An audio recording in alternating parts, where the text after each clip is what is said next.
नमस्कार दोस्तों, मैं आपका स्वागत करता हूं आपके अपने चैनल तेज सिविल कॉन्टैक्ट में। दोस्तों, बहुत सारे लोगों का क्वेश्चन होता है कि सर हमें हैसियत प्रमाण पत्र बनवाना है, तो हैसियत प्रमाण पत्र बनने में क्या डॉक्यूमेंट्स लगते हैं, क्या क्या उसकी रिक्वायरमेंट होती है, किन का हैसियत प्रमाण पत्र बनता है, किन का नहीं बनता है। ये बहुत सारी चीज़ें हैं जिसको हम इसमें बात करेंगे। सबसे पहला पॉइंट दोस्तों आता है, अगर किसी को हैसियत प्रमाण पत्र बनवाना है तो दोस्तों ये विशेष ध्यान रखिएगा कि जिसके नाम से प्रॉपर्टी होगी उसी के नाम से हैसियत प्रमाण पत्र बनेगा। ये सबसे इम्पोर्टेंट क्वेश्चन है दोस्तों। बहुत सारे क्वेश्चन करते हैं, मेरे से पूछते हैं, फ़ोन करते हैं, सर हमें हैसियत प्रमाण पत्र बनवाना है तो अब हम क्या करें। तो उसके लिए क्या होता है कि हमारे नाम से ज़मीन नहीं है तो अब हम क्या करें। तो दोस्तों इसका समाधान क्या है कि अगर आपके नाम ज़मीन नहीं है तो पहली बात तो आपकी इसमें हैसियत प्रमाण पत्र नहीं बनेगा। क्यों? क्योंकि जिसके नाम की प्रॉपर्टी होगी उसी के नाम का हैसियत प्रमाण पत्र बनेगा। अब इसके लिए आपको क्या करना है, या तो आपके नाम से प्रॉपर्टी बनवानी चाहिए। ये सबसे इम्पोर्टेंट क्वेश्चन है कि आपको अपने नाम से प्रॉपर्टी करानी चाहिए, उसके बाद में आप इसको कर सकते हैं।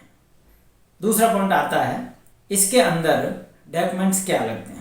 दोस्तों इसके अंदर जो भी डॉक्यूमेंट्स होते हैं, यानी कि आपकी ज़मीन के जो भी प्रॉपर्टी के पेपर होते हैं, खतौनी वगैरह जिसको बोलते हैं हम, खतौनी होती है, कहीं पे पट्टा बोलते हैं, कहीं पे रजिस्ट्री बोलते हैं, वो सारे डॉक्यूमेंट्स उसके चाहिए। ओरिजिनल डॉक्यूमेंट्स लगते हैं और उसकी फ़ोटोकॉपी लगती है, वो अपलोड करने पड़ते हैं आजकल, क्योंकि आजकल ये सारी चीज़ें ऑनलाइन हो चुकी है।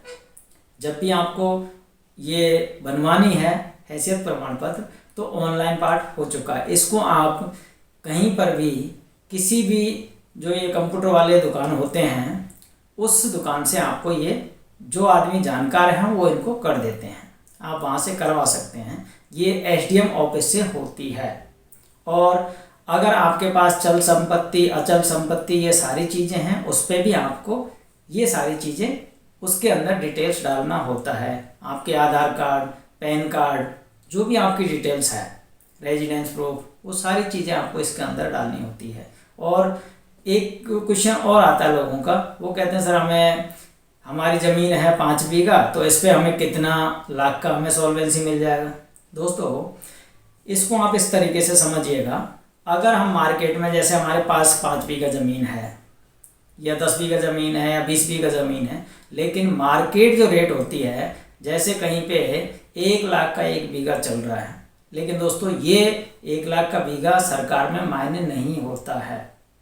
अब क्या मायने होता है, इसको देखने के लिए आपको एक चीज़ मैं बता रहा हूँ। सरकार का एक सर्किल रेट होता है हर जगह का, कहीं पर भी चले जाइएगा, सरकार होती है उसका ज़मीन का जो रेट है वो सर्किल रेट के आधार पर होता है। आपने सुना होगा जब भी रजिस्ट्री कराते हैं तो सर्किल रेट के हिसाब से उसके ऊपर जो भी फीस लगती है सर्किल रेट के हिसाब से लगती है। सर्किल रेट क्या है ज़मीन की, उसी हिसाब से रजिस्ट्री होती है। तो आपको जो भी आपके पास प्रॉपर्टी है उसका सर्किल रेट आप उनसे पूछ सकते हैं। जैसे गिरदावल पटवारी हो गया या जो भी लेखपाल वगैरह होते हैं, उनसे आप ये चीज़ें पूछ सकते हैं कि हमारे यहाँ का सर्किल रेट क्या है। वो आपको बता देंगे कि आपका सर्किल रेट ये है, और इस हिसाब से आप अपना कैलकुलेशन खुद कर सकते हैं। इस तरीके से आप इसको बना करके, और इसकी फ़ीस भी नॉर्मल होती है, जो आप ये सीएससी सेंटर जो होते हैं कंप्यूटर वाले, उनसे अगर करवाएंगे तो वहाँ से आपको ये हो जाता है।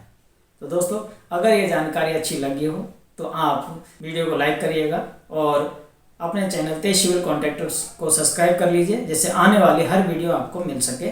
थैंक यू दोस्तों।